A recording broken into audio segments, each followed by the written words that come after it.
Please take your seats for the second session of our Delivering Radical Mitigation part of the conference. And it's a great pleasure to be up here with two Tyndall colleagues, Dan Calverley from Tyndall Manchester and Dr. Alice Bows-Larkin, also from Tyndall Manchester, and Neil McCabe from a different perspective from the Dublin Fire Brigade. So without further ado, I will pass the floor to Dan. Thanks, Charlie. Okay, how do we activate the... There we go. Okay, good morning everyone. Thanks for having me here. I'm going to talk about how we could achieve radical reductions, step change reductions in the UK passenger car sector. So from the cars that we drive, within a compressed time period without really relying much on the introduction of any new technologies. I'm going to talk about doing that through what I'm calling broadly choice editing the car market. It's a term borrowed back from behavioural economics, but all I mean by that is much as in Brenda's presentation, incandescent bulbs were effectively removed from the field of options that are available at time of purchase. I'm talking about this with respect to passenger cars. So no longer will very high emitting vehicles be offered at sale in the UK, just as a thought experiment to see how far the emissions reductions from this could be pushed in the next 10 years. So I'm just going to talk very briefly about why we're interested in the passenger car sector, what the scale of emissions problem is in that sector, and why the current measures that are in place and planned for this sector just won't deliver the kind of reductions that we're interested in here within this conference. And I'm going to look at how we could get closer to those kind of step changes. The scenario that I'm going to describe yields about a 40% reduction by the very early 2020s, just by removing the most emitting vehicles from the field of choice. That doesn't quite get us all the way to a 2 degrees C compliant emissions budget for this sector. So I'm going to say something very briefly at the end about the things you'd have to do to keep within that. So, of all the UK emissions, transport here is this portion about a third of all emissions, of which most of that is passenger cars. So, of the entire pie of UK emissions, about 1 in 8 of every tonne of CO2 that's emitted comes from passenger cars. So a big and important sector. Incidentally, not particularly declining very much as well for all of that. So even though we know that the cars that you can buy today are much more efficient than one that you could buy 10 years ago. So here we go, this red line here, new car mean emissions per kilometre. So we're down to about 133 grams per kilometre in 2013. The mean emissions of the entire fleet there have come down to about 168, but that hasn't cashed out really in terms of big emission savings for the fleet. That's remained fairly constant over that time period. The green numbers here are the telegraph, the announced manufacturer emission standards imposed by the European Union. So the mean for all cars, new cars sold in 2015 has to be 130 grams. So you can see we're not very far from that already, which I'll come back to. And by 2020, they need to be down to 95 grams per kilometre. So those savings largely driven by, as I said, the EU new car regulations, which are effectively modifications to vehicle powertrain and aerodynamics. I'll talk a bit more about it in a sec. Also including more biofuel in the road fuel mix. So the plan would be to increase from the current roughly 5% in the road fuel mix up to 10% by 2020. And that's expected to reduce annual emissions for the car sector by about 14%. That's against a baseline that includes an assumption of increasing vehicle kilometres, but it's quite a tricky baseline, but it's not a huge reduction by 2020. Or in terms of cumulative emissions reductions, which what we're more interested in terms of avoiding dangerous climate change, that would amount to around about a 10% reduction over the period of the first 3 UK carbon budgets. So not a huge lot to expect from the current plan targets, and the reason for that is the European new car regulations are riven with loopholes. First of all, they're based on very stylised laboratory test cycle conditions, which don't reflect emissions from cars in the real world. There are no hills in the laboratory, for instance, and it's at a mean very warm 20 degrees ambient temperature. no passengers, all this kind of stuff. So the test cycle emissions that are kind of on the boilerplate for the vehicles that you can buy won't be realised in practice, unfortunately. Also, manufacturers that make heavier vehicles get a more lenient target. So that 130 grams per kilometre is the mean, but BMW, for instance, tends to make much heavier cars than Fiat. They have a less stringent target. Fiat is in the 120s, I think. BMW is about in the 150s. So there's no incentive for manufacturers to do things that would actually reduce absolute emissions by lightweighting their cars. There's also a host of other loopholes. Small manufacturers get to negotiate their own targets if they don't make that many cars, or they can group together with parent companies to benefit from a pooled target.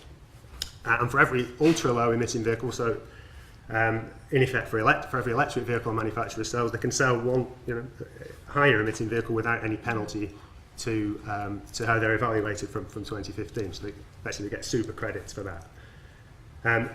Things that aren't tested within the laboratory, they get further credit for those so-called off-cycle eco-innovations. And the targets themselves, subject to a long, very beleaguered process of negotiation, and the car lobby, unsurprisingly, exerts quite an influence over politicians.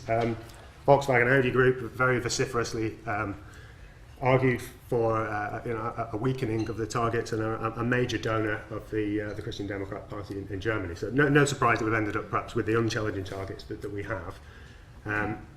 This is really just to illustrate that the kind of objections raised by those manufacturers just didn't turn out to be the case in practice. So the 95 gram emission band here, this is the number of model variants available within the EU car market. And during the period from 2007 to 2012, the number of model variants available that do less than the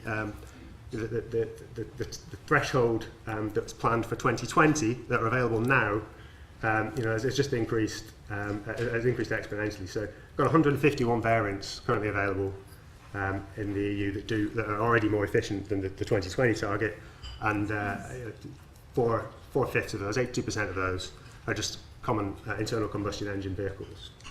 So it turned out not to be the case. These are just, these are regular cars that you would recognise. So there are a lot of easy wins that manufacturers can impose here in order to bring their mean emissions down. So these are kind of no-brainers, things that are commercially available and impose no price premium on the market. So just making lighter vehicles would return a net reduction in absolute emissions. Making vehicles with smaller, less powerful engines, and perhaps that aren't optimised for very high performance, so they're not catering here for the top gear crowd so much. If the national speed limit in the UK is 70 miles per hour, why are we making vehicles, or why are we selling vehicles that are capable of twice that and reaching that top speed very quickly as well? So those kind of retuning of performance characteristics can seriously reduce emissions. Things like automatic engine cutouts when the clutch is engaged and the vehicle's stationary. Diesel, in effect, as well, is effectively an energy-saving technology in this case. And the UK has a relatively low penetration of diesel vehicles. Right? I need to motor on through this now. And some use of hybrids as well. So, vehicles like this, very low emission vehicle, 86 grams, was available in 2001. This is the Audi A2. Looks very much like any other vehicle you might see on the street. Didn't last very long. It was withdrawn quickly from sale, but manufacturers claimed there wasn't a demand for it and they were expensive to produce.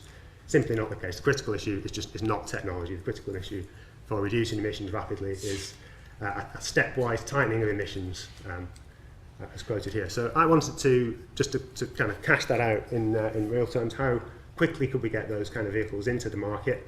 Let's assume that the size of the fleet is kept constant. Let's assume that mean emissions per kilometre comes down at a rate of 3% per annum from the best available technology in 2015. So let's say from 2015 onwards, manufacturers have to reduce their average emissions of their vehicles from 90 grams per kilometre and increasing 3% per annum thereon.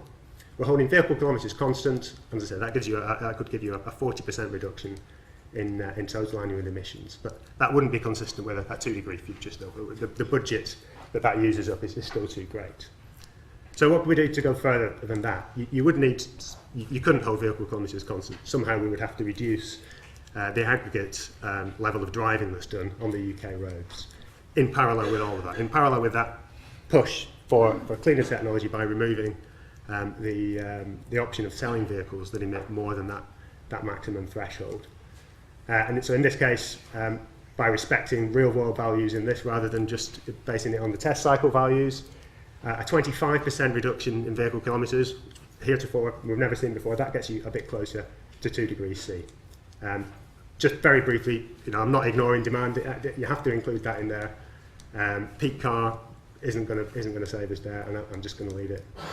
I'll leave it at that. So yeah. 40% reduction, from what I've said, is possible. It is doable, but it would take a lot of political will, I think. Okay, thanks.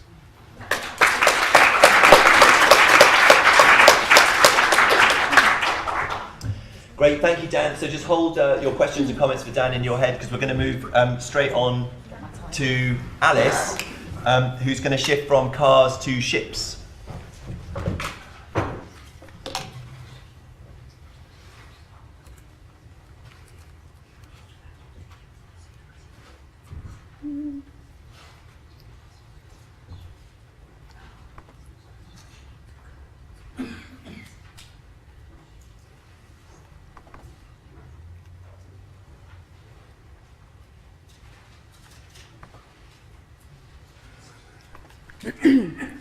Okay, so I'm going to talk about shipping visions on the horizon. It's based on a project called the High Seas Project that has been done at Tyndall Manchester with colleagues Kevin Anderson, Paul Gilbert, Sarah Mander, who's in the audience and has a poster. Please go and look at it, but it's not about shipping.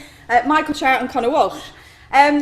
So the outline of the talk is I'm going to give you a little bit of context in terms of the shipping sector. I'm going to talk a bit about a radical ship, then radical shipping, so shipping being the operations of shipping, then the radical system, so what are some of the wider system things? Can't cover everything in the talk, obviously, but we'll do our best to give a sort of hint of the kind of radical change you could feasibly envisage in the shipping sector. So in terms of the policy backdrop, the CO2 emissions from the international shipping sector are about 3% of global CO2, and it's known to be the most efficient mode of freight transport. International emissions, which means emissions in international waters or airspace, are not covered under national targets in Kyoto. Instead, the International Maritime Organization is responsible for mitigation in that sector. However, there's been a lot of negotiation and chat over many years, and actually the first policy was only really put in place in 2013, so it's taken a long time to do anything about shipping emissions. In any case, growth is expected and assumed to increase indefinitely, growth in activity and in CO2 emissions. So to some extent, the mitigation debate in the shipping sector has been paralysed by things like an absence of a global cross-sector cap. So the argument there is, well, if we don't know what everyone is aiming for, then the shipping sector as a global industry also doesn't know what it's aiming for. So we'll wait till you sort that out before we set ourselves a target. Policies that share out emissions for nations to actually have unilateral action are really problematic. Lots of arguments about how you share out emissions from an international sector. And then there's also a big conflict between common but differentiated responsibility, so countries doing different targets under Kyoto, with a maritime principle called no more favourable treatment, meaning all countries should be doing the same thing. So that causes a lot more debate. And the sector is considered by the industry more important and more efficient than others, so they're quite pleased with their sector, so don't really feel that pressure as much as other sectors to mitigate. So the scale of the 2-degree challenge, if you translate that for shipping in quite a simplistic way and just assume that shipping needs to do the global average mitigation in line with 2 degrees, this is just based on a paper by Kevin and myself in Carbon Management in 2012, just looking at the emission scenarios from the International Maritime Organization and comparing that with a kind of 2-degree global average reduction that the shipping sector could make. And the main point is that there is a huge gap. So the IMO expects emissions to grow 200-300% in the future, and realistically, emissions should be actually coming down down towards 80% by 2050 on a global scale. Okay, is closing the gap too challenging? Is the question that we're asking in our research. Not necessarily. Mitigation technologies are plentiful, and I'm going to talk about the ship in relation to that. Operational efficiency savings are available in terms of operations, so shipping, and the decarbonisation agenda is actually going to shift trade if it actually happens, and that's a wider system issue. So radical ship.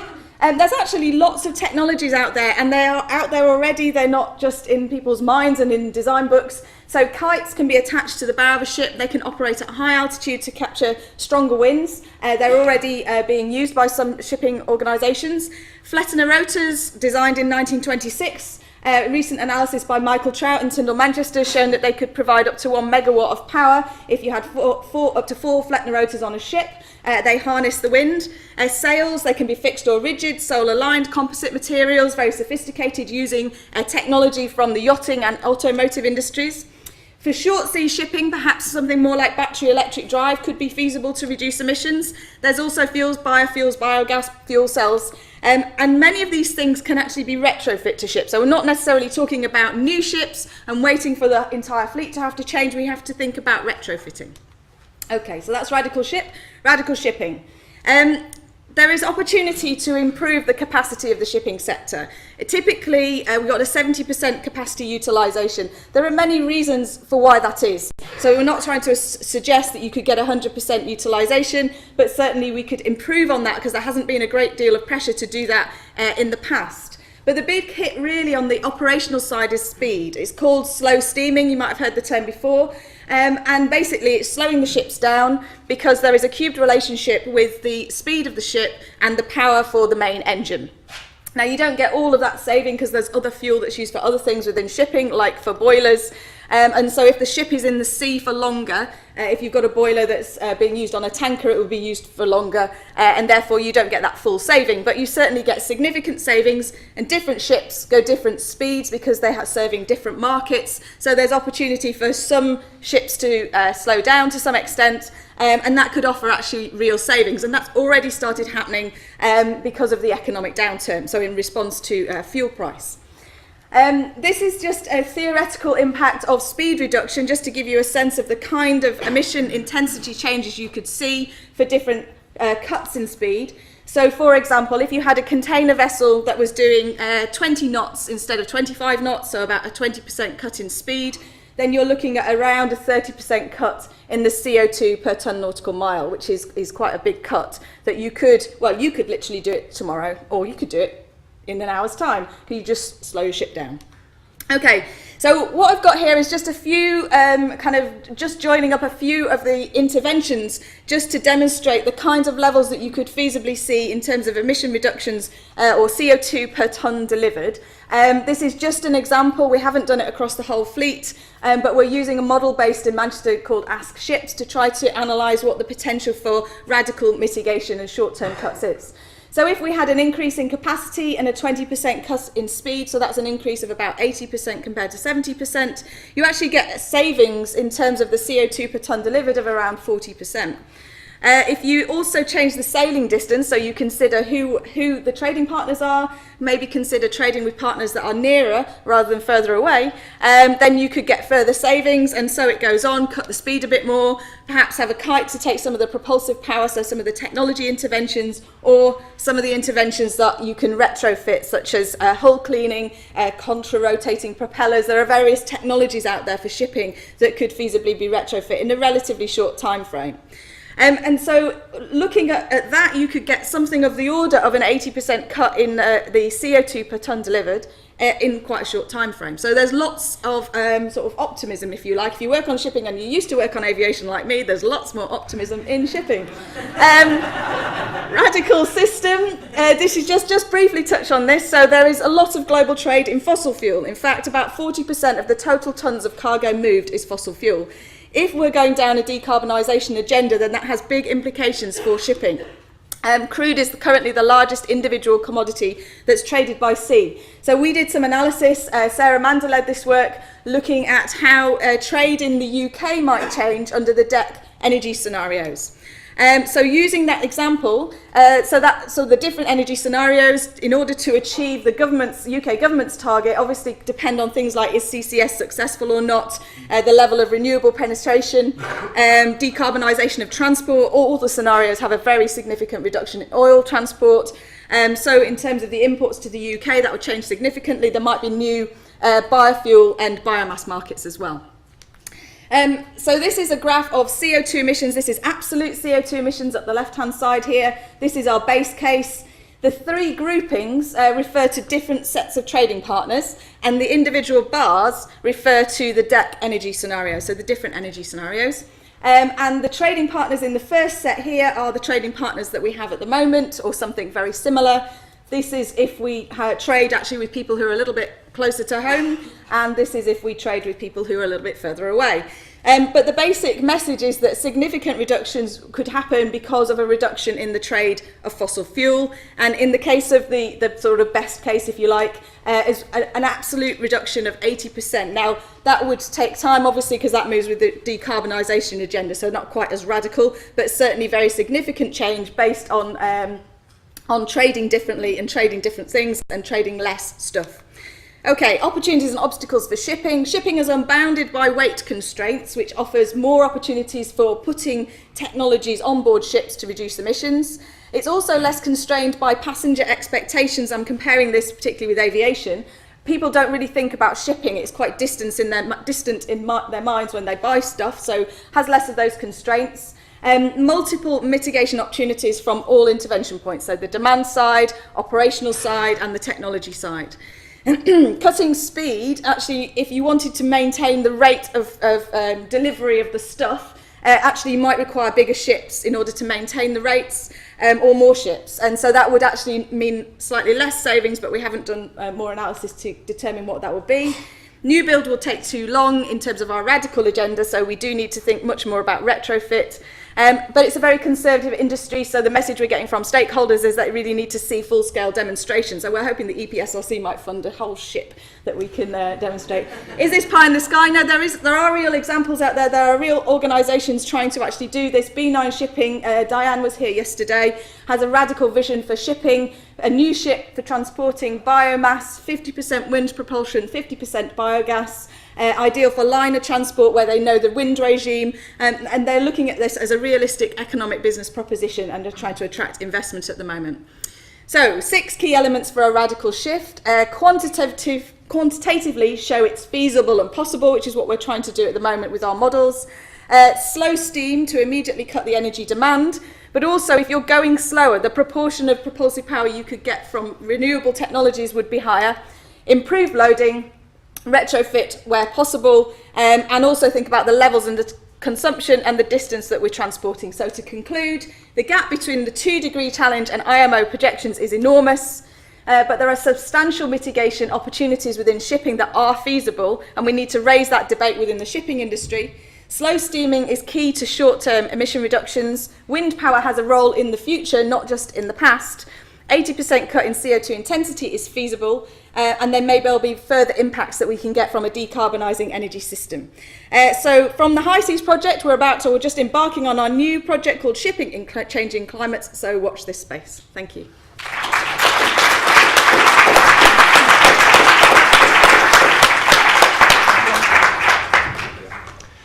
Okay, many thanks, Alice. And our final speaker on this panel is Neil McCabe from the Dublin Fire Brigade. Neil probably should be doing this via web link from his hospital bed, but he has braved it to come here, so we're very grateful.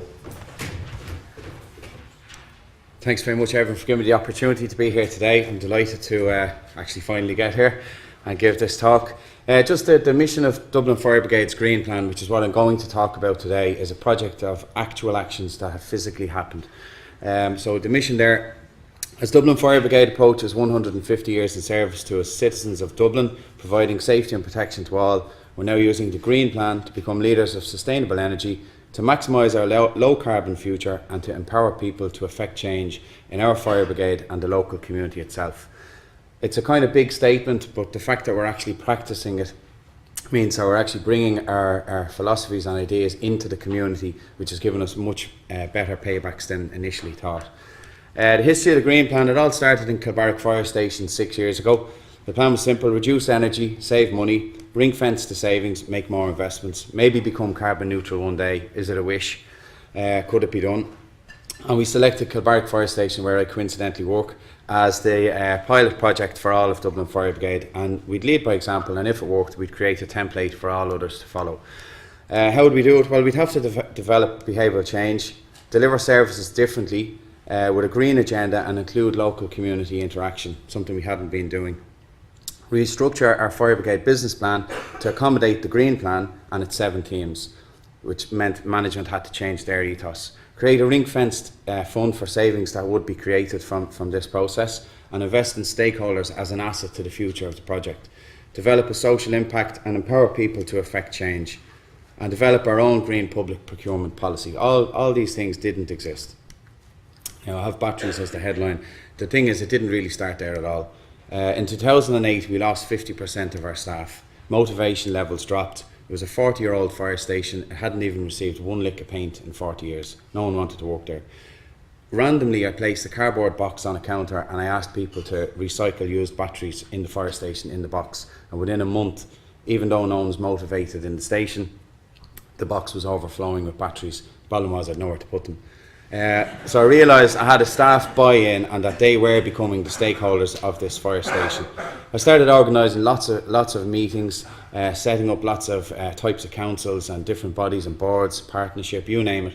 And it ended up, we set up accounts, credit union accounts, bank accounts, and I asked the firefighters to make an investment in the fire station with their own money as stakeholders.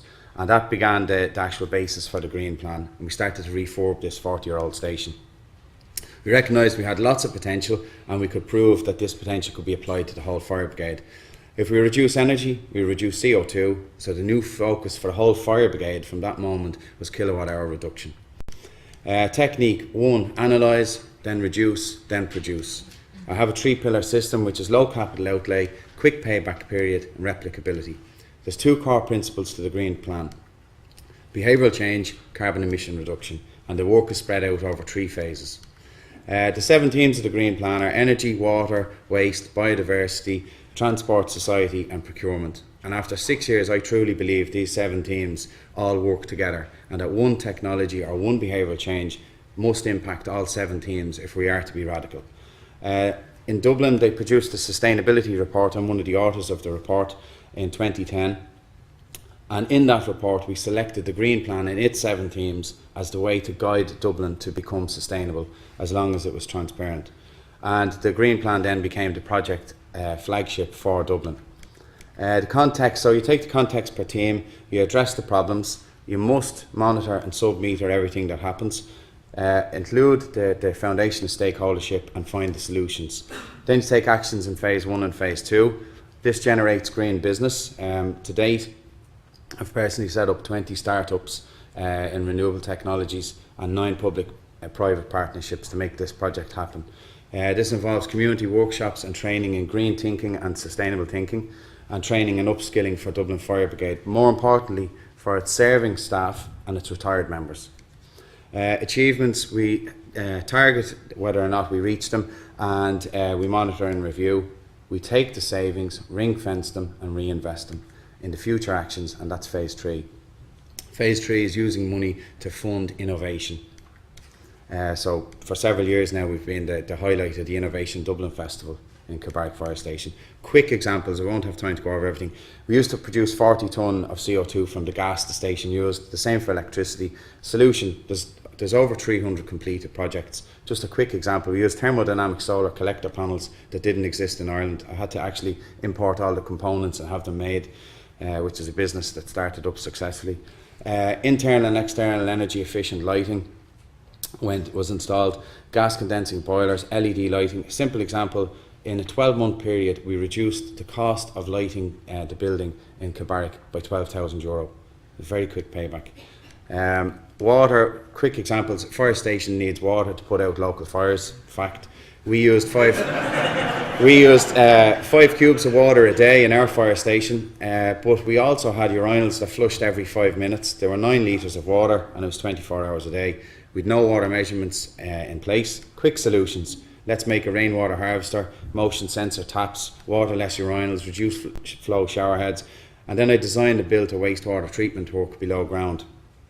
I treated the water to EU levels and put it back into the harvesting tank and used a whole lot to put out local fires, and we're years doing it successfully. Waste in the green plan is very important. You have to look at waste in two ways. It's domestic waste that goes to landfill, because that's the image we all think of. If we're going to be radical, we have to think it's inadequate insulation and air tightness problems. We had a very leaky 40-year-old building. Some simple examples: station fails its air tightness test, and 10 tonne of CO2 emissions were actually going through the building fabric. 100% of waste went to landfill. Again, quick solutions. Sustainable sourced softwood timber from Ireland, from actually up the road from the fire station, was developed, where we actually got local carpenters to hand make windows, which come with 90-year certificates as a life cycle, and we got doors and panels and we installed them in the fire station, which, what again, in a business generation model, kept the whole area employed.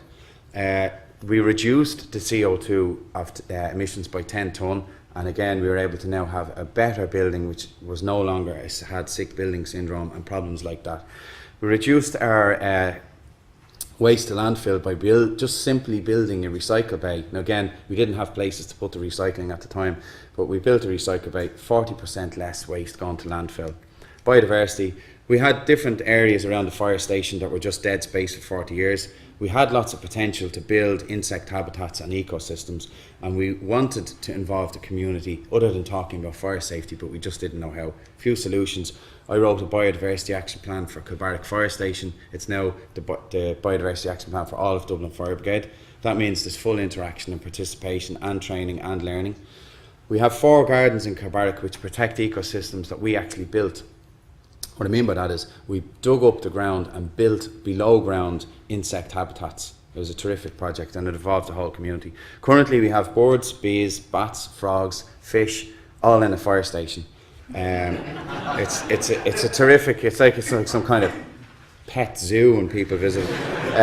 The retired members, more importantly, now have an actual link and a job when they come to our fire station. They're the maintenance men for the fire station. Transport, we had a fleet running on fossil fuel, standard fossil fuel. We had no management system and the staff used to come in their own cars. Quick solutions, biodiesel report that I wrote.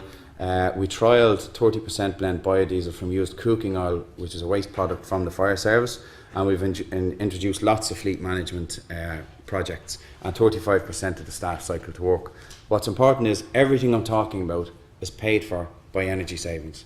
So historically, as I said earlier, we're always involved in fire safety and awareness in the community. We're looked on in a protecting role. We've expanded our role now into the community, and we're using our biodiversity action days, and we're all financed by energy savings. And this has involved the building of the first commemorative garden for Dublin Fire Brigade in its 150-year history for deceased members. So it's a huge impact on society. We used to, there's loads about procurement, I'll just fly through this so I wouldn't have time, but we built a green agenda which basically changes how we point score and how we procure goods and services. There's the document I wrote that I published last year. And under that, it shows us as a fire brigade how to meet our 2020 obligations and to think much further, even past the 2050 targets. But it's as a business approach, and that's what's changing the fire brigade. We look at things like ESCOs, EPCs and BECs, every type of title. But basically, they're community projects that have shown investment from energy savings. And to date, we've just only a few weeks ago, I finished a 1.5 million project on renewable technology in 2 fire stations. What's important is the savings that makes has a credit. The credit is committed by the oil companies who are actually going to offset their own emissions by spending money in the communities on the fuel poor off the back of work we're doing in the fire brigade. So I'm involved in different EU projects. So just a quick one, for Kilbarrack alone, there was €163,000 spent, a proven transparent saving of €48,000 a year, and just over a 3-year payback. We've had 5,000 people visit the fire station so far. So behavioural change, I mean, I'm talking all about behavioural change all the time, because the way I see it is the first step to reducing energy is to find the low-hanging fruit, and it's always a faster return on investment. How much does it cost? This is what you have to weigh up. What's the win, especially if you're management? But what everyone keeps failing to notice is that the staff in front of you are actually the low-hanging fruit. And if you make the behavioural change in those people, that's free. And then they become the stakeholder and the plan gets rolled out. quick few pictures of Kilbarrack and then I'm finished. You have the before and afters here. What was a wasteland became a biodiversity garden, a woodland garden with below ground chambers, like we've tunnels for frogs and stuff. We have the solar panels there. They actually use wind and rain to make hot water, and they're facing northeast. So I'm proving the point, they don't need sun. And we actually make 68 degrees of hot water every day, every hour of the day.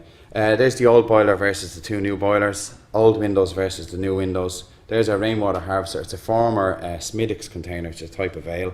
It's free. It holds 8,000 litres of water a day. Some recycling pictures, just you can see the middle bottom, that's what it used to look like. Now we have a recycle bay, and we've the way it's going. We've had biodiversity days. I don't have time to tell you, 270 local school children came to the station to help us just talk about wildlife and nature. They're from the actual, we're the nucleus of that community, and they all visit the station dressed as bats and vampires. And that little kind of structure behind you is actually Bram Stoker's original porch entrance to his house. It took us 2 years to refurb it, and now it's a finished product. That's the fire engine I drive. And there's the retired members just doing some of the gardening, and they're on a TV documentary. There's our bees, the lads are beekeeping, and we eat the honey and the honeycomb. We have an allotment, we grow vegetables and fruit. This gym, I just nearly finished. This gym is actually, I designed it myself. It uses all renewable technologies. It was fully paid for with energy savings, and it doesn't have any running costs. There's the wind turbines that we did as a prototype project, so the station's actually off grid. There's the commemorative garden I told you about. Where to next? So far we've reduced running costs and utility bills by €5 million in 4 years. The green plan's fully rolled out across Dublin and in several more stations. Our business plan's completely transformed, and it's funded the work across the rest of our estate. €2 million has been invested so far in the green plan, but means it goes into the local economy. 20 startups, I've told you about them, and the partnerships. I have the future as the next exit. So basically, the sustainability report from 2010 has now included leisure centres, libraries and things like that, and now they're part of a giant project that's happening in Dublin, and it's worth several €7 million, and it's all on the green plan. We're building gymnasiums, as I said, all across the fire brigade where we didn't have any, and next year we're starting a set of major projects, including ISO 50001 training for the whole fire brigade. Rainwater harvesting is happening just anyway by default across the whole DFB estate. And just that's the picture, the cover of the green plan, just for anyone who wanted to see it. And you have the 7 themes and how they all affect each other. There's a matrix designed. And just finally, my parting statement, I say this to everyone. In Kilbarrack, we've removed the we must do something approach. We've replaced it with actual actions and sustainable technology. So thanks very much.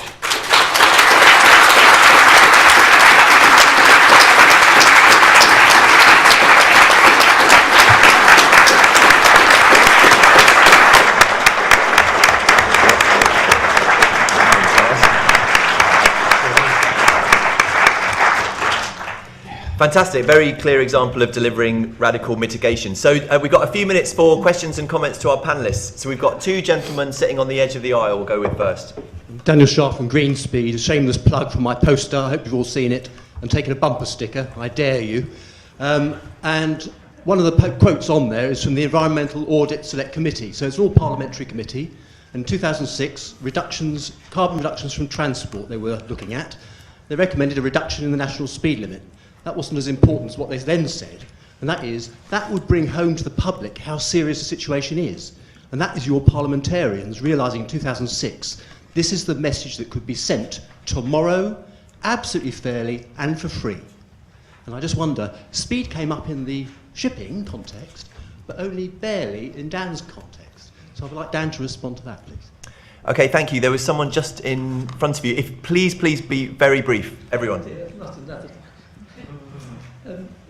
As quickly as possible, I want to, speaking like Alice was, I want to raise, put this particular session in context, because they all reflect a can-do approach to the future problems that climate change is creating. The fact is, beyond all doubt, that we cannot now reverse the process of climate change. It can only get worse, and any proposition which is based on some use of carbon of fossil fuels is going to make the problem greater. So any proposition that said we can achieve a 60 or an 80% or even a 90% still has within it the seeds of making the problem that much greater. We can't go on thinking that because we can do better, and we can obviously can do a lot better, will be sufficient when we know it can't be sufficient.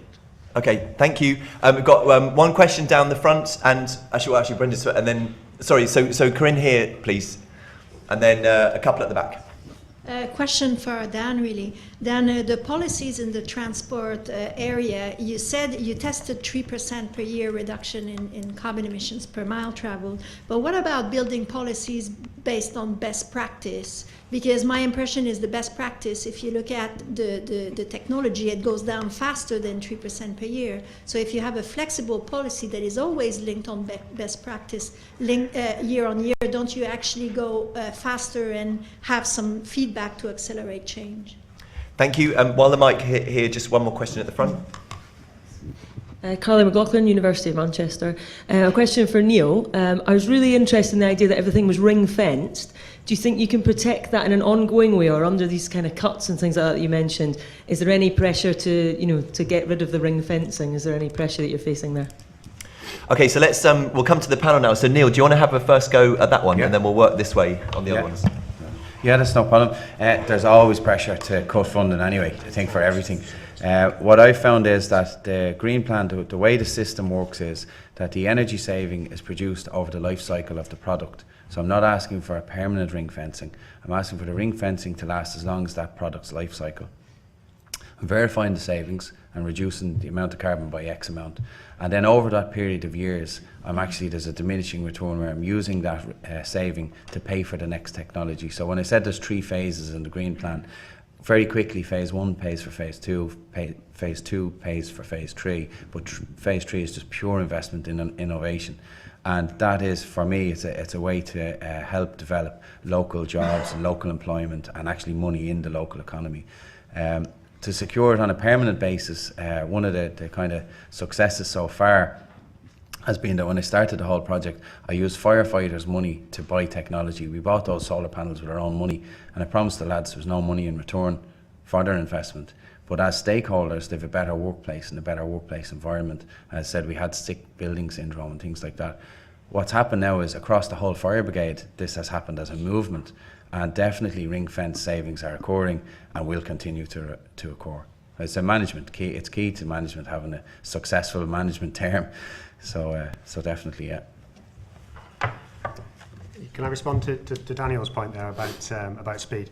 Yeah, I mean, it is one of the factors that's included in the way that the emissions that come out of that scenario are treated. So we assume that the current speed limits aren't enforced any harder than they are now. So there is an uplift factor to reflect the fact that that people perhaps don't drive at the speed they ought to. For sure, reducing that speed limit to 55, I think, is the top speed advocated on your poster, would return a significant saving, I think, in the order of 1 or 2 million tonnes per year for the sector. So yeah, it's a piece of that puzzle. Not sure how much appetite there is for that within the Ministry of Transport, though, given the Minister before last was advocating raising it to 80 miles an hour, but that's another story. Corinne's point about effectively a top runner system, as the Japanese use, it may return faster reductions than 3% per annum, but what I'm talking about here is going straight for best practice across the board from 90 grams. So I mean that's going further than top runner as things stand, I think, and adding an extra performance ratchet as well. Okay, in response to the fact that, yes, we're still putting CO2 into the atmosphere when we're talking about these things, I was talking about the short term en route to complete decarbonisation, but obviously any CO2 you emit in the meantime is going to contribute to climate change. However, because we do consider the cumulative emissions, when we think about cumulative emissions, we think about the total budget, and so therefore whatever you don't do well enough in the short term has to be compensated for later. So we do try to think about it in that quantitative way. Okay, I'm very sorry, but again, I know there's lots of questions. So again, I encourage you to approach the panellists over lunch and later on in the day, but I'm very sorry we have to bring this session to a close and move on to the next one. So will you join me in thanking the three of them?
Cellar and wind turbines that completely distracted me.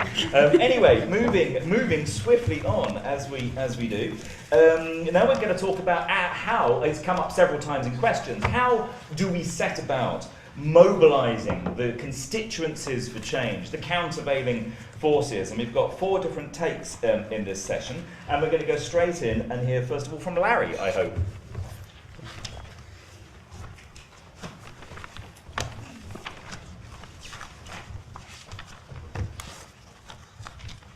Thanks, Andrew.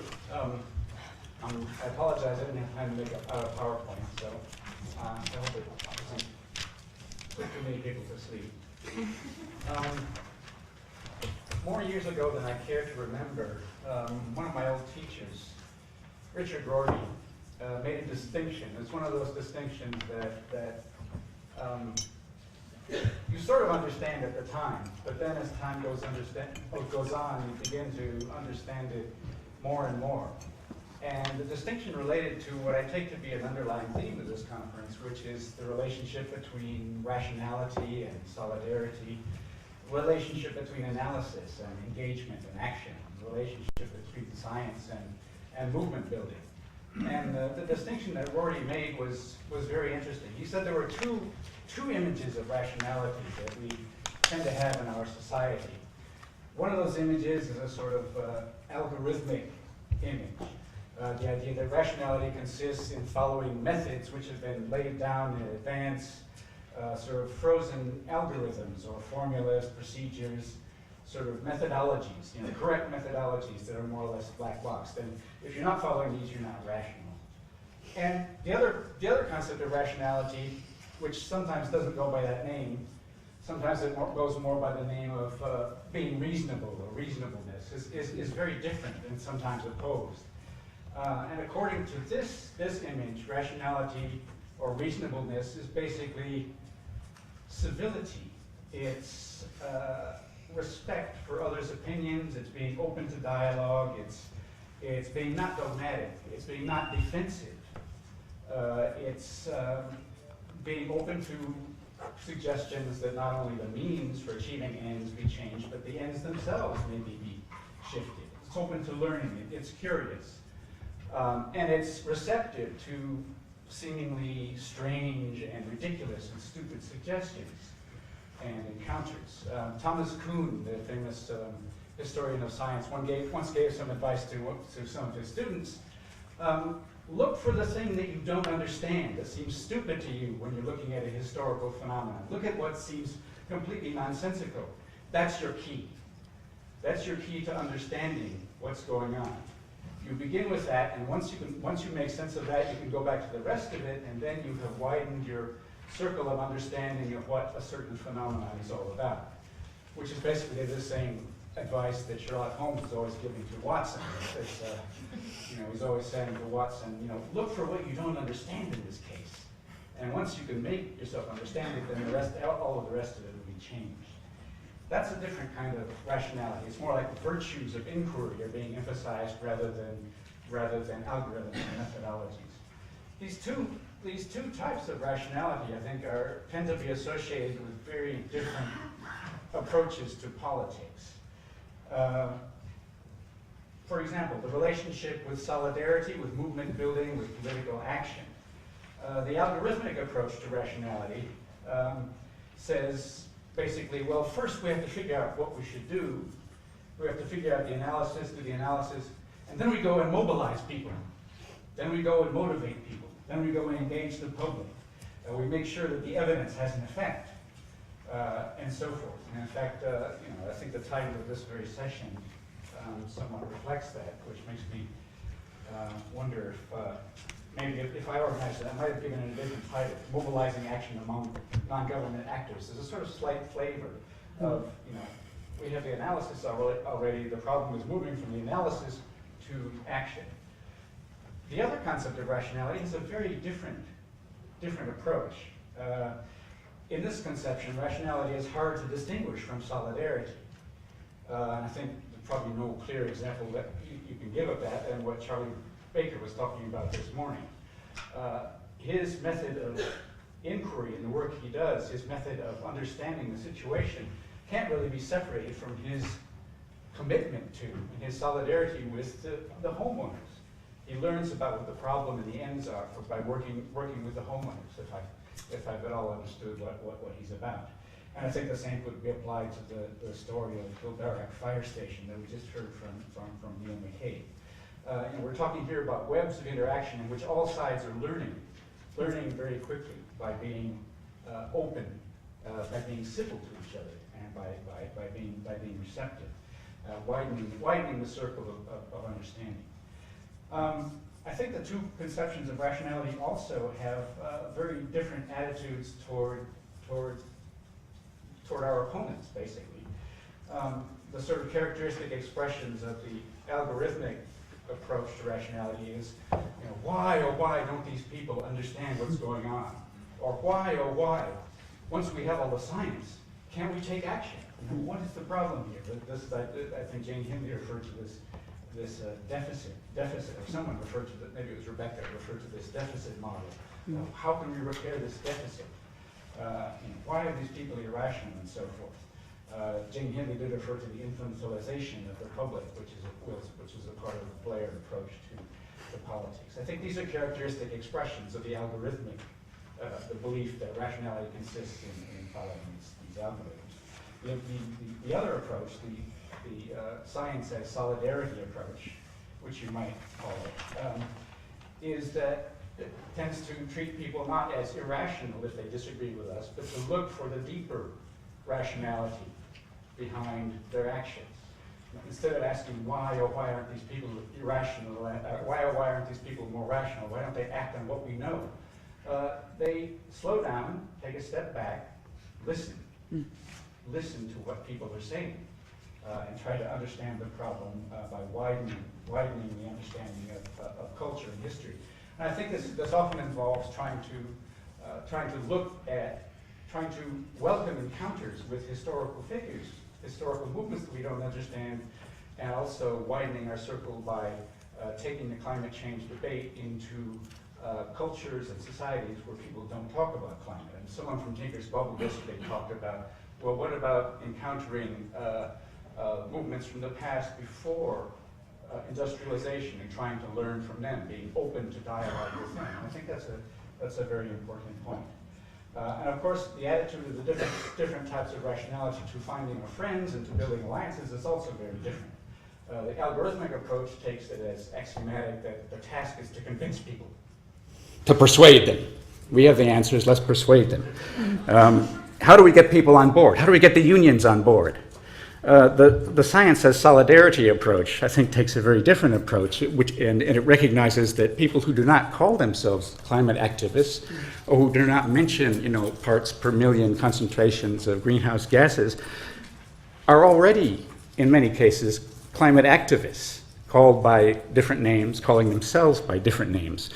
People mentioned yesterday, well, how do we get the unions on board? They seem so unfriendly to some of these things, which goes against actually a lot of my own experience. I mean, some of the friendliest, warmest groups I've spoken to about climate change and climate policy have been, for example, the metal workers union in South Africa, whose jobs depend on extremely high emissions smelters, for example, and also the International Transport Workers Federation, which is full of shipping people, it's full of airline employees, airline pilots. These were some of the most receptive and exploratory people I've spoken to about climate.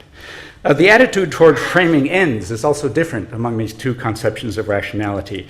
The temptation, I think, in the algorithmic approach is to concentrate on molecules, concentrate on targets, concentrate on numbers. You know, this is where we must go, radical emissions reductions.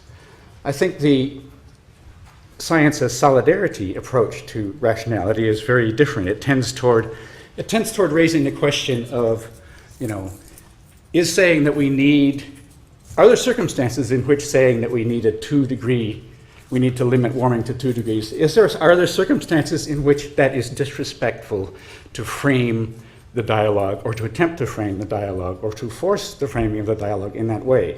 Or can we be more open about it? I think this also relates to the whole issue of urgency.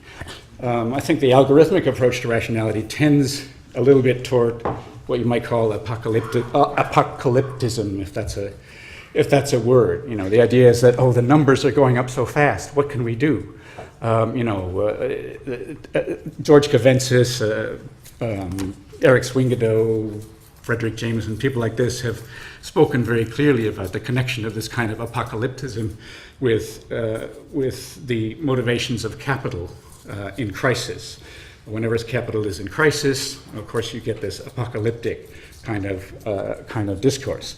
I'd like to contrast this apocalypticism with the kind of urgency which I think Nicole actually spoke of yesterday. She had a phrase which I like very much: humble urgency.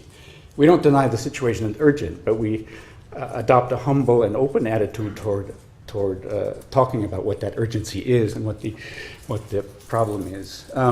A couple of years ago, maybe more than that, Bill McCabe and I were chatting before we went on air, Amy Goodman's program, and Bill presented me with this tie, this necktie, as a gift, which had the words, the numbers 350 printed down the front of the necktie, 350 parts per million, 350.org. And I couldn't explain it at the time, but I was very grateful to Bill for giving this to me, and also for including me in the 350.org movement, which I regard as very important. But I had a slight feeling of uneasiness at the time, which I'm still not completely able to articulate. It wasn't merely that this 350.org necktie was perhaps one of the most appallingly fetishistic items of apparel I've ever been asked to wear.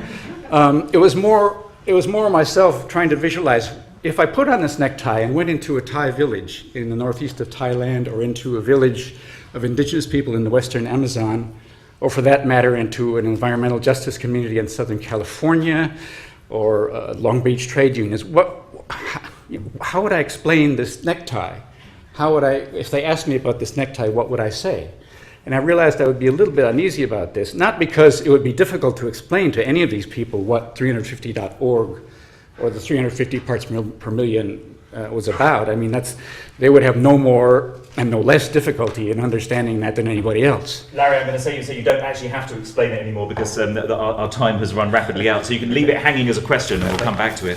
And for those people who are interested in the theme of apocalypticism, if it is indeed a word, might be interested to read the Wall Street Journal Guide to Profiting from the Apocalypse, which is a real publication published by a real publisher. Interesting theme about how alienating going through a process of radical transition is, a bit like a first day at school when you need to make friends. You mentioned Thomas Kuhn, and in his Structure of Scientific Revolutions, he talked about how a paradigm shift for a doctrine, for a discipline, is a bit like being transported to another planet where nothing seems familiar and all the old rules no longer apply. So now we're going to go to Ruth Main and Joe Hamilton to talk about scaling up local action. Thank you. Hi everybody. Joe and I are going to talk about the role low carbon communities can play in the transition to a low or zero carbon future. In the talk, we're going to focus mainly on the role of community groups and local authorities and focus on household energy use, even though the role of low carbon communities is much broader than this. In the UK, there's between 600 to 6,000 community groups actually addressing different aspects of climate change, depending on how you tightly define them. So between 600 to 6,000 community groups. The talk's informed by a research project with 6 low-carbon communities around the country, 4 of which are in disadvantaged areas, a wider body of research and our own experience as practitioners. In our view, the scale of the challenge and the short time scales available indicate the need for a portfolio approach if we're going to be able to achieve the radical reductions in carbon emissions we need, and that will involve increasing energy efficiency, reducing energy demand, decarbonising energy supply. And each of these is going to require some degree of behaviour change or action by people, which actually sometimes can be surprisingly fun. Our research shows that low-carbon communities are seeking to help address each of these issues. And what we've done is try to, one strand of our research is try to map some of the roles they're playing. There has been increasing attention on the roles of low-carbon communities, particularly in relation to their roles at community level. And government has also expressed some welcome interest in their role, although unfortunately in practice has a tendency to try and treat them as cheap delivery vehicles for their policy. But our research shows they're seeking to play wider roles, as shown in this diagram. Their downstream roles might involve, for example, motivating and empowering people to adopt new low-carbon technologies and change energy behaviours. Importantly, both as individuals and collectively, which actually makes them feel that I think that their action is more meaningful than when they act alone. And the evidence suggests that community groups, when acting alone, mainly run as volunteers, can help people at this stage reduce their personal carbon footprints by about roughly 10% through things like action learning groups. That's when they're acting on their own. But they're also generating wider benefits, strengthening communities and developing new cultures of cooperation and sharing, as has been discussed today. And there's a lot of innovation and a lot of fun to be had here.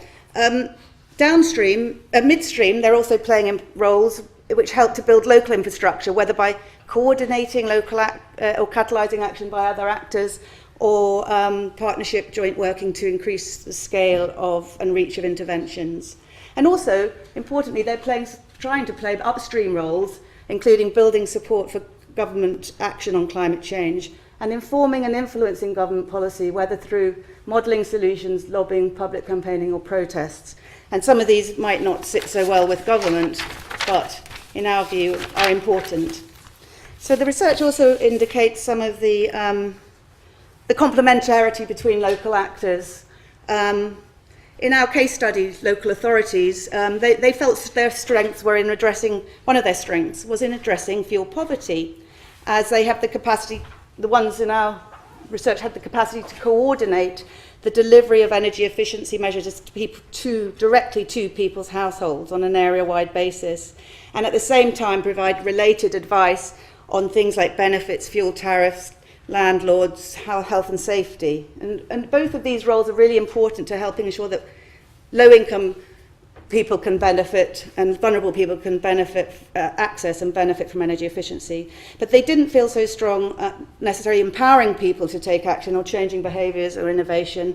And in contrast, community groups felt sort of almost the reverse, stronger empowerment, changing behaviours, innovation, but being voluntary, they lacked the capacity to do this delivery of energy efficiency measures, which is important for addressing fuel poverty. So, clearly this indicates that they both have important roles. Neither one is sufficient on its own, and it points to the importance of partnership work between local actors at local level, which is increasingly happening actually. But of course, both actors is constrained by structural issues. And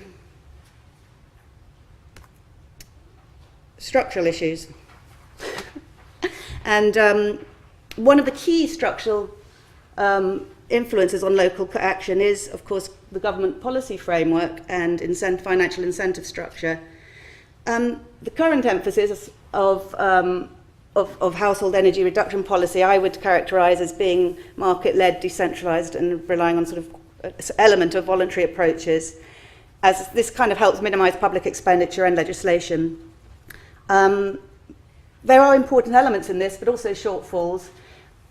Financial incentives are weighted to the technical infrastructure, which is important, but there's limited investment in human and social infrastructure, and hence there's limited revenue funding for these core roles of local actors, which we've outlined, and that's highlighted as a key obstacle by both local authorities and community groups in scaling up.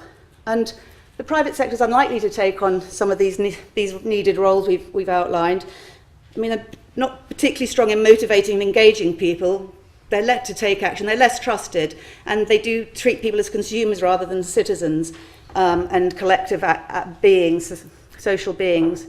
And there are actually no sort of clear markets for certain aspects of these roles, such as behaviour change. So we're also finding a limit to the number and extent to which households will take action directly, suggesting possibly the need for great public investment in direct delivery of measures to people's houses and or legislation. And the range of course, there's a range of structural constraints that are not fully addressed. Psychopathic offenders may be seamless. That's great. So what solutions are we suggesting? We're suggesting mutually reinforcing top-down and bottom-up action by government and by communities. Some examples of top-down action have been talked already about this morning. So, for example, the reintroduction of statutory obligations on local authorities for carbon reduction. And I think what we experienced that, and certainly in Oxfordshire, was a real multi-sector network and involvement, and encouraging people to take action, whether through universities, through small and medium enterprises. And also investment in the human and social infrastructure, as well as the technical infrastructure for community action. And we're always saying it would be great to have more funding and more capacity. And I think it's really useful to sort of step sideways and look at a sector where there is that sort of funding, which does appreciate the social infrastructure and the human infrastructure. And it's a concept developed by a colleague in Australia, Stephen Berry, and myself. So in contrast to the rather sporadic, short-term funding given to community groups by government action, behaviour change through community sport is achieved through a large government investment in physical and the human infrastructure. For example, hosting and engaging people in the Olympics. And community sport is very different to elite sport, but it's about encouraging the involvement. And it includes a long-term strategy, it's inclusive, it values and develops the human infrastructure, and there's £1 billion worth of spending for UK community sport in the next 5 years, most crucially on scholarships, salary supplements, recognising that volunteers do fantastic work. Some of them need paying sometimes to enable them to embed that learning, to share it, to mentor to other groups. So imagine what low-carbon communities could achieve if they received longer-term funding. Support for core staff, skill sharing, learning and development between the different organisations and sectors, which I think is absolutely crucial. National and community engagement events, and also intermediary organisations. These are the organisations that support the groups, develop capacity, help share the learning, and that requires people and resources and long-term embedding of that kind of knowledge. And local authorities, if they're expected to take action, they also require funding. How to achieve the change is as important as what and who. And I love the idea of how to construct a wardrobe when you don't have the parts in front of you. Experience from previous social movements and public campaigns suggests that community movements could and does contribute to systemic change. Community groups have got significant untapped soft power. They've got legitimacy and leadership from taking action at a local level. They represent ordinary people. They're trusted actors. They have practical expertise and tacit knowledge. I think there's a real challenge to develop the movement and coalition to accelerate change and exert pressure on government and energy companies, for example, with allies from local authorities, community sector, academia, government, business, scientists, and the wider civil society. So, some conclusions. Low-carbon community groups and local authorities are important change agents who play key roles in a kind of downstream, midstream, and upstream way. There's shortfalls in current policy approach which restricts their contribution and potential reach, scale, and speed of carbon reduction. There's a real need for policies which support mutually reinforcing top-down and bottom-up action, and it does require a coordinated movement and a coalition to change with shared change objectives, clarity about responsibilities, roles and change strategy, both people working within inside the system and those who are challenging the system. Thanks a lot. Thank you very much.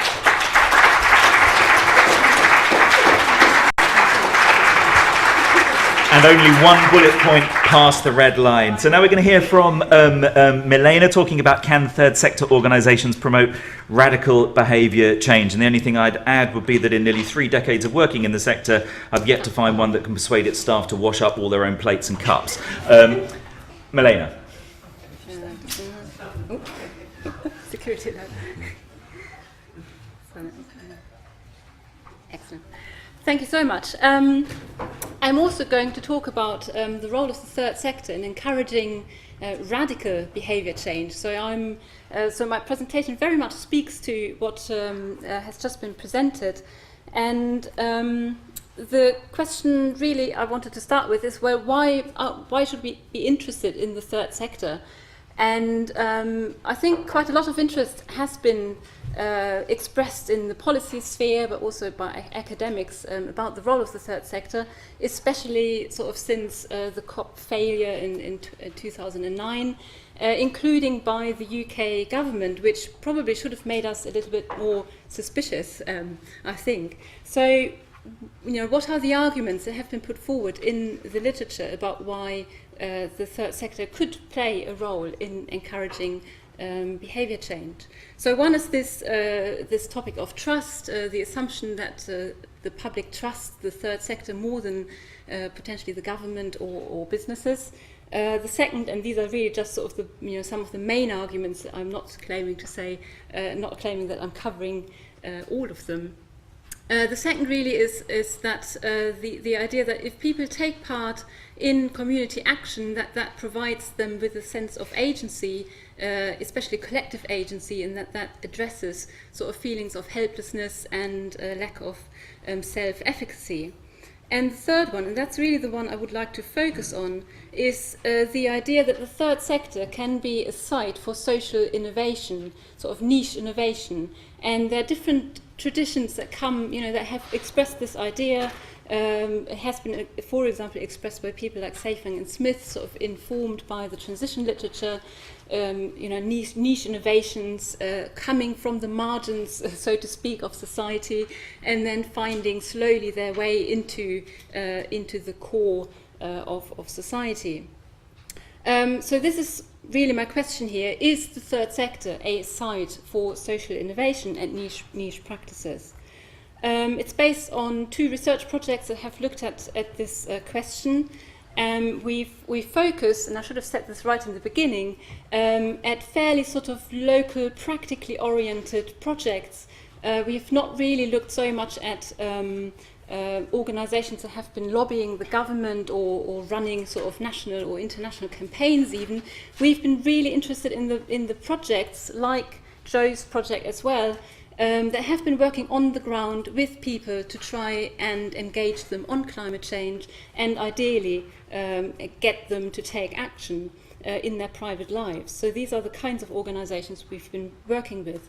Done interviews with transition group people, low carbon zones, climate change projects, greening groups, these kinds of projects. Carbon Conversations has been one of the the project we've then been focusing on in more detail, and I'll come back to that in a moment. So just to give you a very brief flavour, we've asked organisers of these organisations how they see their role and whether they see behaviour change as one of their aims. And we were quite surprised by some of the things that came out of this. So things like people don't like being told what to do. It's about gently persuading them rather than pushing them along. It's important not to preach to people. You just make them aware of things and then you hope they do something. Or things like trying to get people to change their behaviours is very difficult. What you can do is encourage give them a benefit. So that gives private benefits to the participants. And this is the final one, really just to give you a flavour. this idea of, well, it depends on what you ask people to do. So if you ask them to stop any international air travel, they're just going to find a reason why that doesn't apply to them. But if you ask them something a bit more reasonable, like change your energy supplier, they might be more inclined to do so, especially if that energy is going to be cheaper. Now, I still have to come across a green energy provider, electricity provider, that provides electricity cheaper than the normal providers. But that's maybe another topic. And again, this idea, we can ask people to things as long as it doesn't disrupt their lifestyles too much. So I could go on for another half an hour with quotes like this. So I would say the majority of organizations that we've talked to were saying things along these lines of sort of being very cautious and, in our view, actually not asking people to change radically. Yes, to change, but taking small steps. So this idea of, we discussed about this briefly yesterday, I think, whether you can switch from, if you've taken small action, then also go to take big action. And this really aligns with some of the things that the big players in the field have also been saying. So you might remember, many of you might remember, the Futerra report 2010, sell the sizzle, not the sausage. So in other words, we need to make this more popular and somehow attractive. So really putting forward the idea that climate change communicators and third sector organizations shouldn't focus on drawing this bleak picture of future climate change, because that just simply puts people off. But instead, we should be focusing on this positive, attractive, low-carbon future. So, to put it bluntly, we're sick of selling hell. Heaven is what's missing. That is a quote from the Futerra report. And yes, of course, scaring people into inaction is, that doesn't work. So I think there is some truth to it that if we only draw this bleak picture of future climate change, that is putting people off. But I think we have to ask why, and that is the thing that is missing, I think. So because the underlying message, I think, in this report is also that taking action will be easy, will be fun, and in actual sense, actually we don't need to really change that dramatically. We can just carry on as we are doing at the moment. We just have other technologies supporting that. So that's the problem. And another quick example that I wanted to show is Global Cool, which you also might have come across, which tries to engage especially young people, and this idea of, being green basically is cool. So you'll be cool in a cozy Christmas jumper. Our favorite eco boys from Hollywood, just keep calm and drink tea. And my favorite one is actually this one here. If you can't do a cool traincation for your winter escape, how about just go on a green adventure to Jamaica, which obviously involves a flight. So this message here, we can just through consumerism basically become greener. So I guess the general message is already sort of becoming clearer. So, this slightly puts into question whether the third sector is that wonderful site of social innovation. I'm not saying that this is necessarily, representing all the action that is going on the ground, but it's this kind of project that tries to engage with people directly. There are other examples, though. So Carbon Conversations is one of these examples, we think. It quite explicitly asks participants to halve their carbon footprint. It is very explicit about that. It's based on a bit like Global Action Plan. It has 6 facilitated themed meetings that go through people's carbon footprint or areas of carbon footprint, including food and indirect emissions and consumption, so something that came up yesterday. It builds on insights from climate change psychology, especially sort of the psychosocial approach to climate change psychology. So this idea that people might find it quite difficult to engage with climate change just simply because it is so scary and because it involves potentially emotions that are difficult to deal with. So we are scared, we feel guilty, and we avoid engaging with that to avoid these emotions. So work by Sally Weintraub, who's I think in the audience, Norgard, Dodds, Renee Lertzmann, I'm sure you've heard of, are all sort of working in this area. And rather than sort of avoiding to talk about this dark side of climate change, I think the idea in Carbon Conversations is to give people the opportunity to share these difficulties and to express this and get support from the group. It also seeks to support intrinsic motivations for taking action. So rather than saying, you save a couple of pounds on your energy bill by switching to low energy light bulbs or similar measures, it's the idea that we do this for a reason and sort of to underpin it with certain values that motivate us to do this, with the idea that this is more effective in the long term. If you could wrap up. Yes, absolutely, I will do. So what we've done is we asked participants in Carbon Conversations and another organisation that is more at the other end of the spectrum whether they have actually taken action, and this just shows you sort of percentages of the participants who have taken action in these different areas, and you can see that the Carbon Conversations participants have all taken more action, and the question was also about, was that at least partly influenced by taking part, and they're all significantly different at the 1% level. Okay. Can I just go to the conclusions? No, we're over time. Really? We're going to have to, one sentence to round up. Okay, one sentence. I go to the conclusions because one question was... One bullet point allowed. Yes. Rationing now. Entitlement. Really sorry. This issue of scaling up because the other slide showed basically that Carbon Conversations participants are much greener than the other participants. So there is this question about scaling up, but I think, I made all the other points about... Okay, we'll leave it there. Thank you very much. That's brilliant. It's a very interesting open question about the way to which the third sector has become a mirror of the technocratic system it tries to influence and whether that makes it possible to imagine radical behaviour change or not. Now we're going for the wild roll of the dice, which is our web link, to have Miriam Lyons from the Centre for Policy Development talking about the political economy of climate change advocacy, all things allowing. Talk amongst yourselves for 30 seconds, or indeed fire in a random question and observation while we have some seconds. There's a hand up at the back there. And let's take you, sir, and as Caroline would say, are there any women who'd like to ask a question? Positive discrimination, it works. One down at the front. So you're the back, sir, and then you're the front, madam. At the back.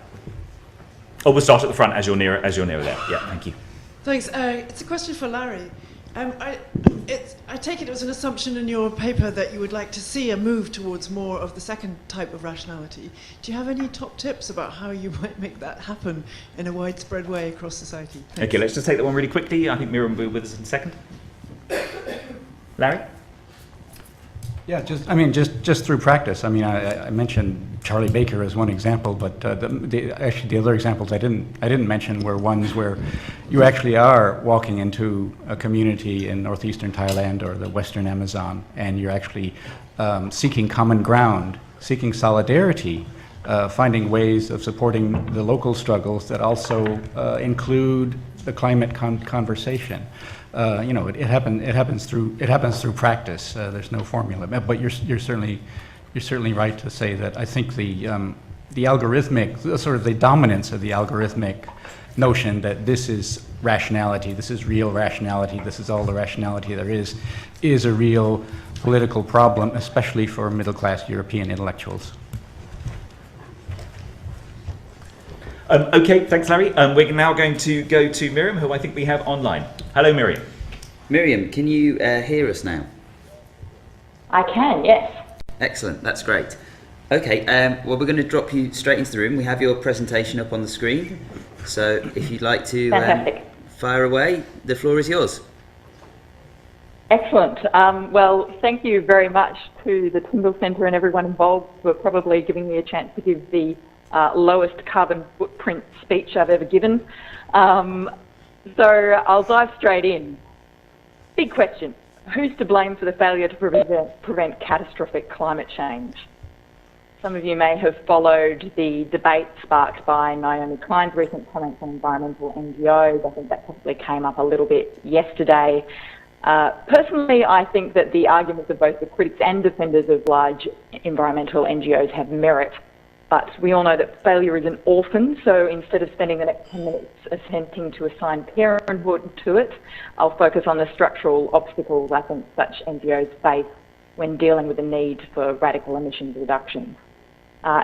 Just a quick sound check. Can everyone hear me okay? Yep, we can hear you. Yep. Oh, okay, I'm getting a nod there from Andrew. Excellent, good. In general, I think large non-profit organisations, as opposed to more organic grassroots movements, are great at delivering incremental reforms, but face major challenges when they attempt to bring out more transformative or systemic change. These are, of course, very similar to the challenges faced by politicians, so I do apologise if I cover some of the same ground that you guys were talking about this morning. And the tension between radical and incremental approaches to change is, of course, nothing new. We've seen it in the feminist movement, we've seen it in the abolitionist movement, the anti-apartheid movement, the anti-nuclear movement, the civil rights movement, and so on. I recently reread Martin Luther King's letter from Birmingham jail, where he wrote to defend the civil rights movement's use of non-violent direct action and civil disobedience in response to a public statement by 8 white clergymen. And those 8 white clergymen called for law and order and common sense and appealed to the local black population to push for civil rights through the courts rather than through the streets. And of course, if you're ever in need of a reminder of the tense public debates over the choice of political tactics being a pretty perennial thing, the rest of that letter is well worth a read. Now, before I go any further, I think I should probably add a quick disclaimer. I'm speaking in my personal capacity as an observer of the environment movement in Australia, which is just a little bit of a weird place right now. So your mileage may vary. When Labor politicians talk about their achievements on climate change during the last 2 terms of government, they start to sound a fair bit like Neil Armstrong. One small step for man, one giant leap for a political party in a country where coal makes up 1/4 of our export revenue. I should also just quickly flag I'm not speaking in my capacity as outgoing leader of the Centre for Policy Development, but my comments are obviously informed by over 6 years of running a progressive think tank in Australia.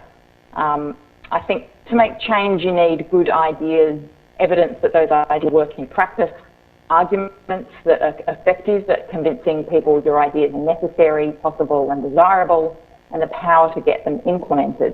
Now, I'm here in a think tank, we don't really do the power bit, and I'm a progressive think tank, so we don't really have powerful vested interest on our side. We know that ideas will only get taken up if others are able to do the hard work of mobilising the community in support of them, so I've been paying a fair bit of attention to the strategies and theories of change pursued by those in the environment movement. So this is a kind of an observer's take more than an abstract, more than an academic take. So one theory that I do think deserves more attention and is starting to receive it is the very simple idea that the political centre is not a fixed point but a centre of gravity that can be moved by adding mass on either side of it. One version of this idea is known as the Overton window. Within the window are positions which are seen as politically realistic, and outside the window are positions which we can't state publicly without being seen as naive or extreme. A key implication of that concept is that the boundaries of the window can be shifted from without as well as from within. In fact, the more voices there are out there arguing for the more radical versions of your own position, the happier you should be. So why is this so often not the case? And more to the point, why aren't more environmental NGOs taking their cues from the Tea Party and deliberately taking more radical positions in order to shift the edge of the window in their preferred direction? And this is where the political economy of the sector comes in. as Naomi Klein flagged, it tends to be the smaller and newer activist groups that take positions outside the window, while the well-funded and older advocacy groups will tend to take more positions inside that window. And there are some strong structural factors reinforcing this. We can start by following the money. In Australia, some environmental NGOs that were out of the early environment movement began to attract large government grants for doing environmental service delivery. And of course, governments that do rather prefer to fund groups that either support them or push them politely and not too hard. Any environmental NGO fundraiser will tell you that compared to, say, fundraising for breast cancer research, and of course, I'm not sure if it's the same in the UK, but if you look at the philanthropic funding as a whole, a tiny, tiny proportion of philanthropic money goes to any kind of environmental work, let alone environmental advocacy, let alone radical climate change advocacy. So that's much easier than getting philanthropic foundation support for climate change advocacy. Historically, large foundations have preferred to fund direct service provision over advocacy. And the implications of NGOs getting funding from large businesses are probably pretty well understood in this room, so I won't cover it. It might be tempting for us to see funding from memberships and public donations as 100% pure and clean and trouble-free, but in practice, of course, raising money for more radical ideas through mass public appeals is also very hard work when you're talking about large organisations with large budgets. They have a very strong temptation to run campaigns that you think you can win in a short time frame, so you can report success, raise funds for the next campaign. Environmental NGOs, newsletters are full of whales and cute fuzzy vertebrates and feel-good stories for the sake of it, because their members are members of the public, and of course stories about rapid economic restructuring are harder stories to communicate. Andrew, I think that you guys at the New Economic Foundation do an extremely good job of that, but nevertheless it's pretty tough. Then we can move on to the media.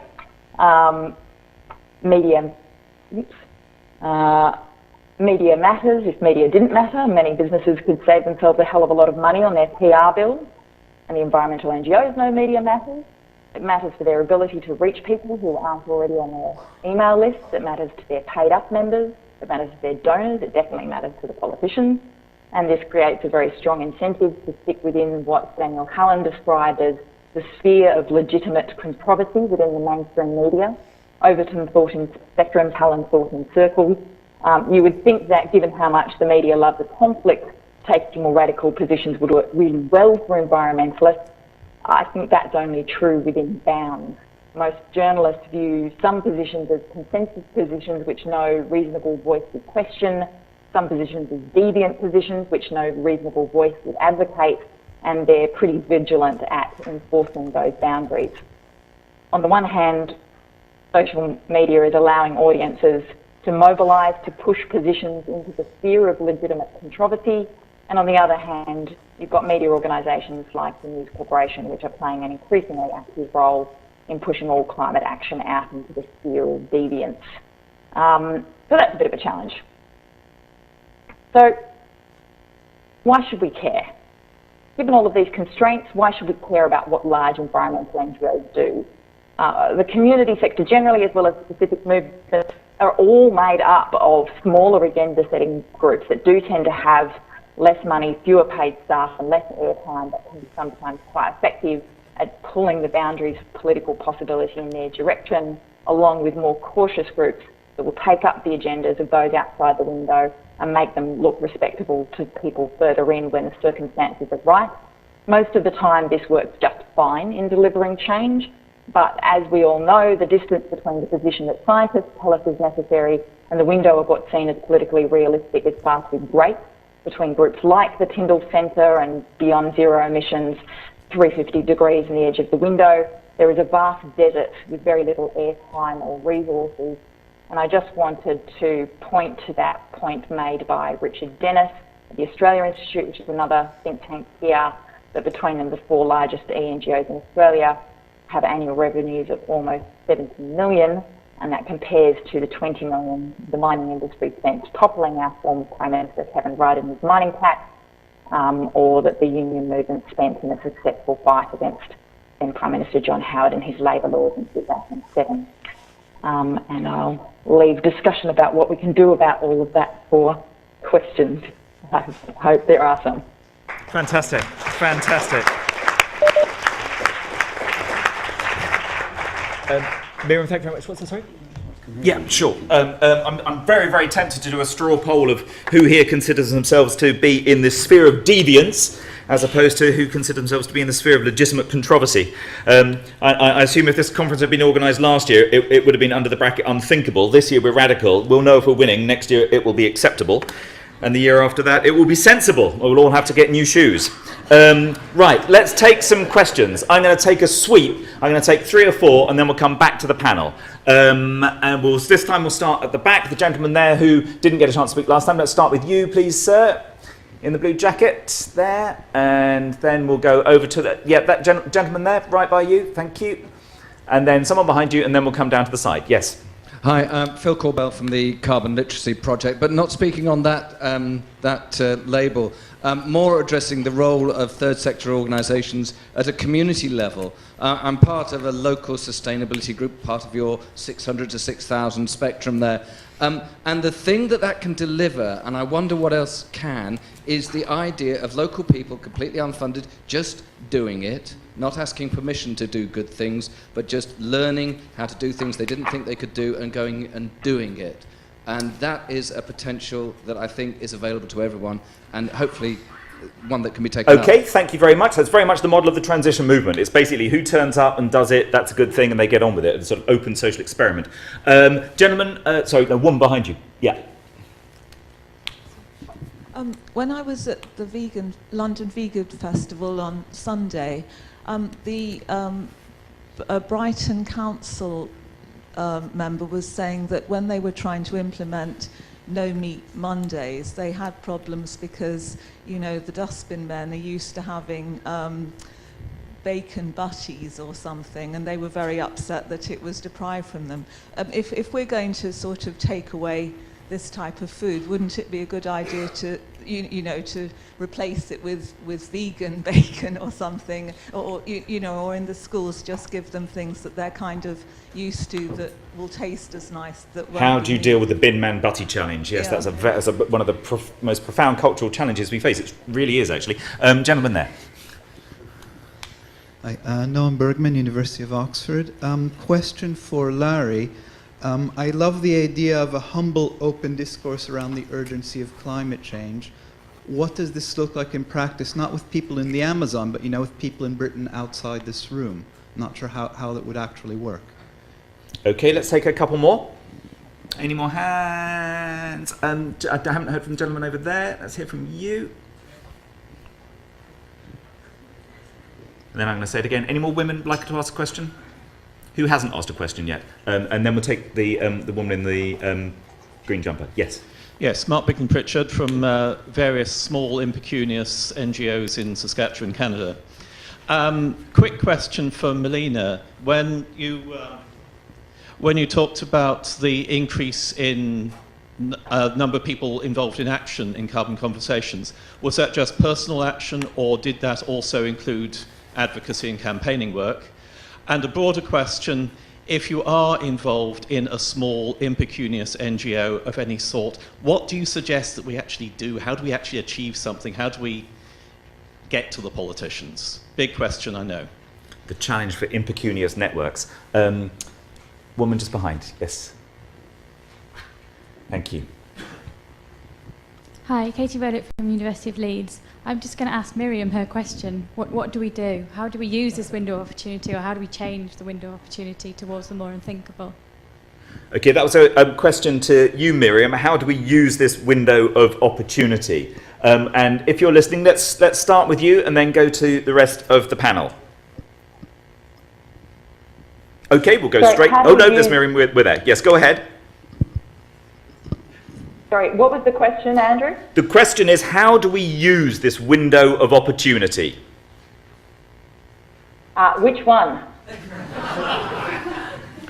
The one that you theorised. Oh, right. I'm not sure that I would see that as a window of opportunity, but a range within which ideas are seen as politically realistic and outside of which advocating stronger positions feels very lonely, and one tends to get dismissed as naive or extreme. So I think that our task is to shift the boundaries of that window, and there are a few proven strategies for doing that. One is to rebuild the capacity to do grassroots organising, and part of that is already happening organically in Australia after the election of the Abbott government. You're seeing a lot of large NGOs, kind of remembering that, when they assume governments are on their side, they let the inside track campaigning dominate at the expense of building power outside the beltway, so to speak. When you start seeing sort of a giant leap backwards, then people are more likely to invest in building that grassroots community support. Other things that I think you can do is, cultivating more trusted voices as fellow champions outside the edge of the window of what's seen as politically realistic. So, if you think back to Helen's sphere, what allows journalists to cover a deviant position as a legitimate position, or a contested position as consensus and so on, that's partly about having unusual suspects. So, for example, Ian Dunlop, as a former coal industry executive, can put forward the same views on the need to leave fossil fuels in the ground as a lifelong climate activist and get vastly different media reception. There's also, obviously, the tactics of framing positions in language and terms that motivates supporters to speak out and is effective at persuading the unconvinced, and I think that's been discussed a little bit earlier over the last 2 days. But ultimately, organising people who stand to lose unless there's change in numbers that are too great to ignore is the most durable tactic for shifting the boundaries of the window. Okay, Miriam, thanks. I'll cut you off there to give time for our other speakers to chip in. Let's start with Larry and then just work along the panel.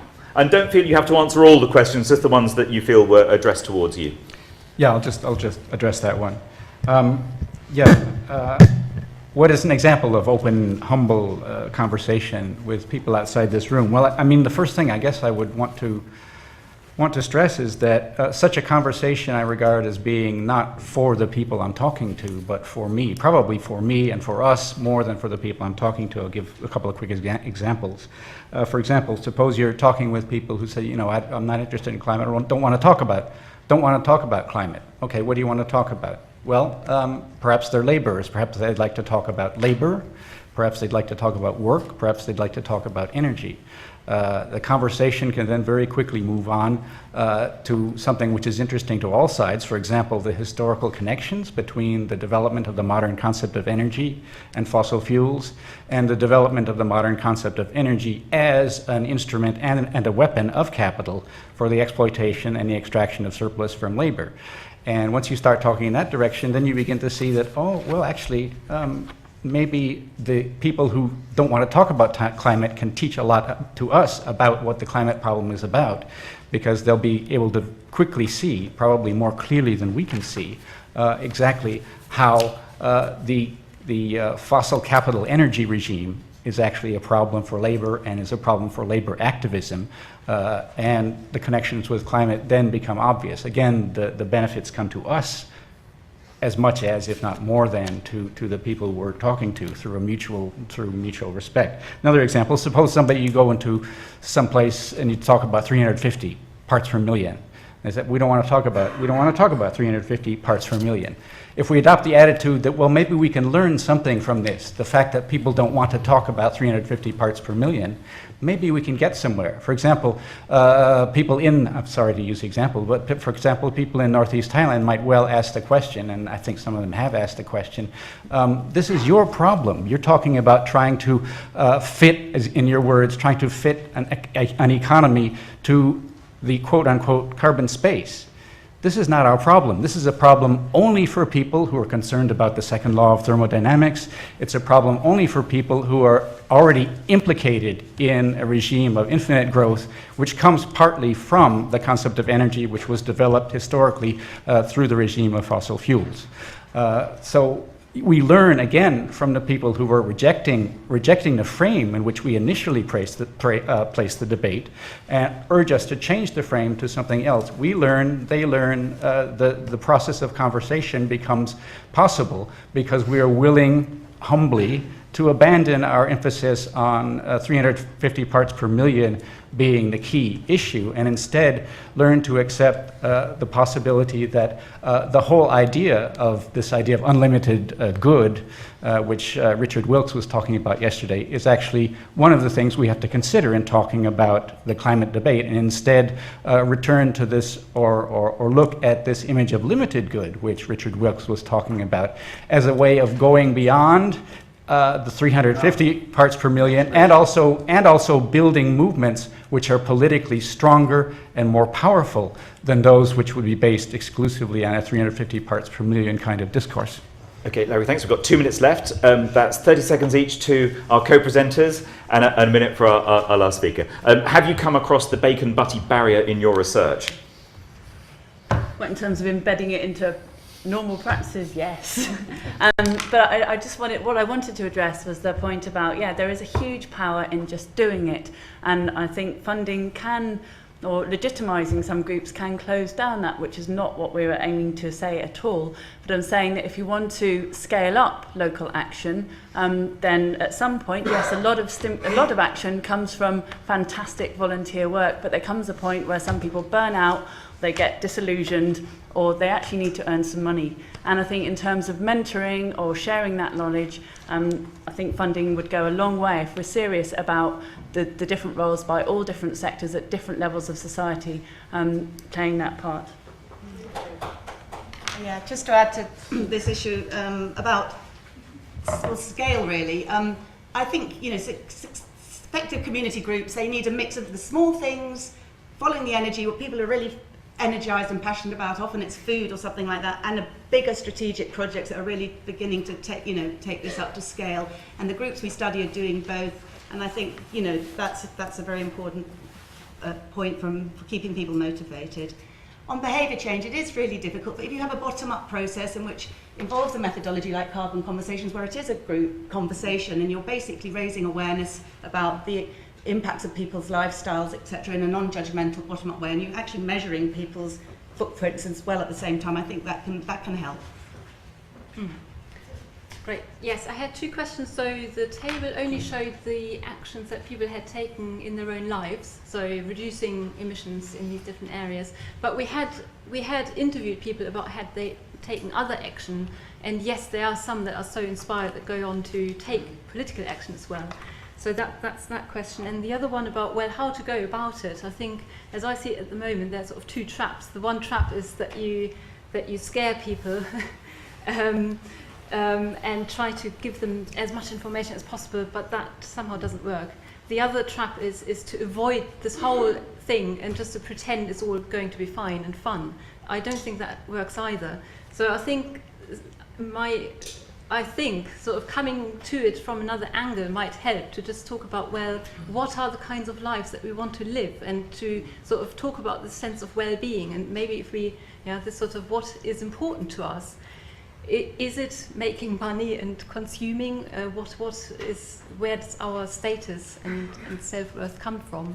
Or is it maybe from having good functioning community relationships and more time for people, rather than work all the time? Okay, thank you very much. Well, I think what is important to us right now is lunch, which is what you have. A long, languid hour to return at 2:35 for an appropriate discussion on lifestyles and emissions. Ladies and gentlemen, please thank our speakers and enjoy your lunch.